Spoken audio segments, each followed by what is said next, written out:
Hello दोस्तों, नमस्ते। मैं उज्ज्वला तिवारी देहाती लोकगीत चैनल पर आप सभी का स्वागत करती हूँ। आज मैं आप सभी के बीच में बहुत ही प्यारा मंडप गारी गीत लेकर आई हूँ। सुनिएगा दोस्तों, बहुत ही प्यारा गीत है, बहुत ही मज़ेदार चुटकुला गीत है। सुनिएगा।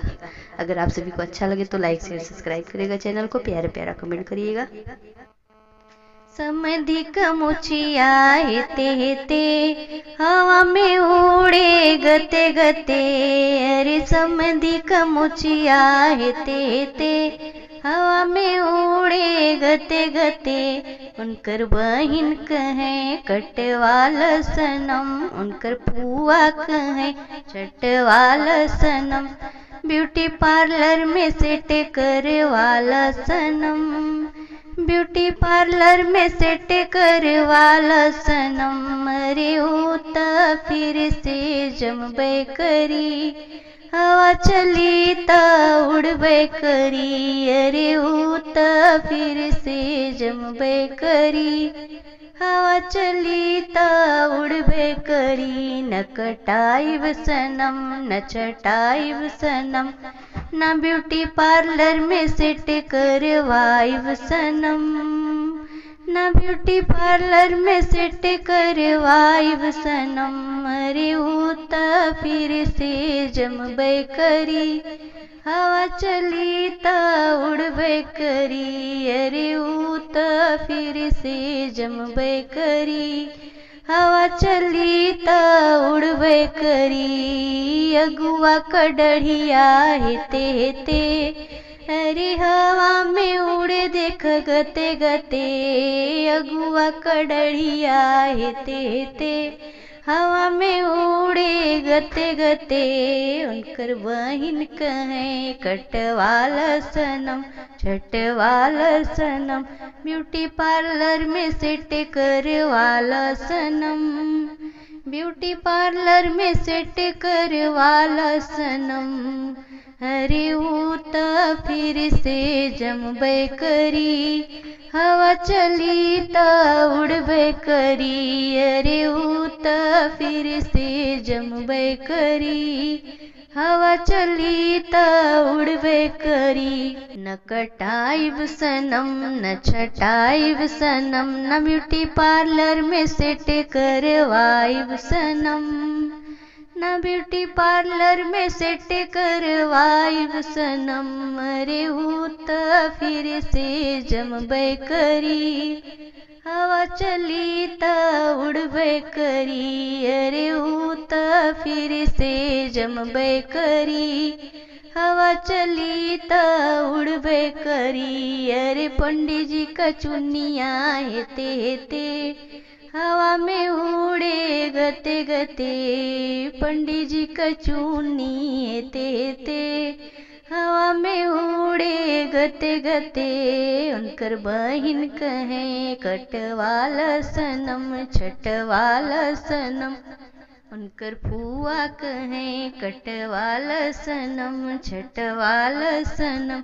ब्यूटी पार्लर में सेट करवाला सनम, ब्यूटी पार्लर में सेट करवाला सनम।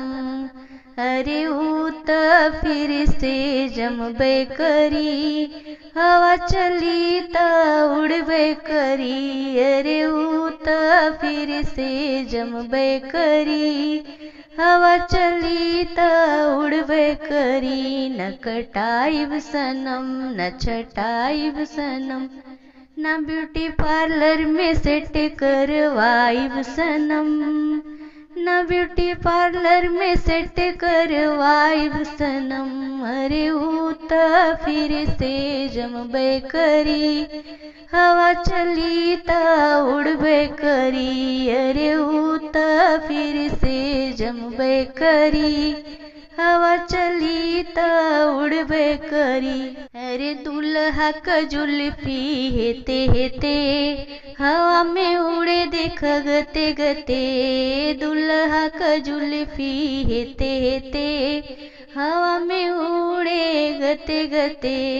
उनकर बहिन कहे कटवाल सनम, उनकर फुआ कहे छटवाल सनम, ब्यूटी पार्लर में सेट करवाला सनम, ब्यूटी पार्लर में सेट करवाला सनम, अरे ऊ त फिर से जमबे करी, हवा चली त उड़बे करी, अरे ऊ त फिर से जमबे करी, हवा चली त उड़बे करी, न कटाइब सनम न छटाइब सनम, न ब्यूटी पार्लर में सेट करवाइब सनम, न ब्यूटी पार्लर में सेट करवाइब सनम, अरे ऊ त फिर से जमबे करी, हवा चली त उड़बे करी, अरे ऊ त फिर से